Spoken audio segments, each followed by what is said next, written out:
अस्सलाम वालेकुम दोस्तों, आप सभी का स्वागत है। आज की ये मोटिवेशनल स्टोरी ईमान का ज्ञान बताएगी। तो चलिए शुरू करते हैं। काफ़ी समय पहले की बात है। प्रतापगढ़ नाम का एक राजा था। वहाँ का राजा बहुत अच्छा था, मगर राजा को एक सुख नहीं था। वह यह कि उसके कोई भी संतान नहीं थी और वह चाहता था कि अब वह राज के अंदर किसी योग्य बच्चे को गोद ले, ताकि वह उसका उत्तराधिकारी बन सके और आगे की बागडोर को सुचारू रूप से चला सके। और इसी को देखते हुए राजा ने राज में घोषणा करवा दी कि सभी बच्चे राजमहल में एकत्रित हो जाए। ऐसा ही हुआ।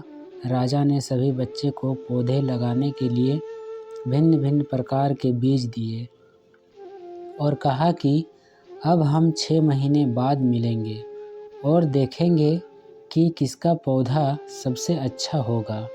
महीना बीत जाने के बाद भी एक बच्चा ऐसा था जिसके गमले में वह बीज अभी तक नहीं फूटा था, लेकिन वह रोज उसकी देखभाल करता था और रोज पौधे को पानी देता था। देखते ही देखते 3 महीने बीत गए। बच्चा परेशान हो गया। तभी उसकी माँ ने कहा कि बेटा धैर्य रखो, कुछ बीजों को फलने में ज़्यादा वक्त लगता है।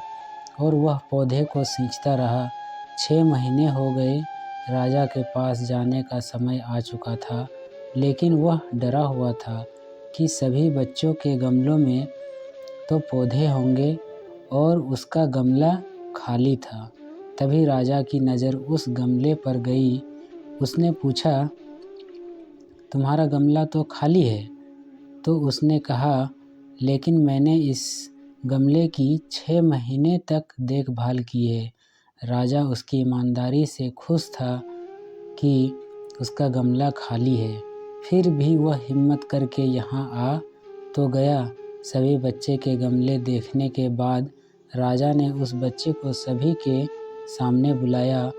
बच्चा सहम गया और राजा ने वह गमला सभी को दिखाया। सभी बच्चे ज़ोर से हंसने लगे। राजा ने कहा, शांत हो जाइए, इतने खुश मत होइए। आप सभी के पास जो पौधे हैं वो सब बंजर है। आप चाहे कितनी भी मेहनत कर लें, उनसे कुछ नहीं निकलेगा। लेकिन असली बीज यही था। राजा उसकी ईमानदारी से बेहद खुश हुआ और उस बच्चे को राज्य का उत्तराधिकारी बना दिया गया। लेकिन हमें इस कहानी से यह सीखने को मिला, मेरे हिसाब से अपने अंदर ईमानदारी का होना बहुत ज़रूरी है। अगर हम खुद के साथ ईमानदार हैं तो जीवन के किसी न किसी पड़ाव में सफल हो ही जाएंगे, क्योंकि हमारी औकात हमें ही पता होती है। हम खुद को पागल बनाकर खुद का ही नुकसान करते हैं।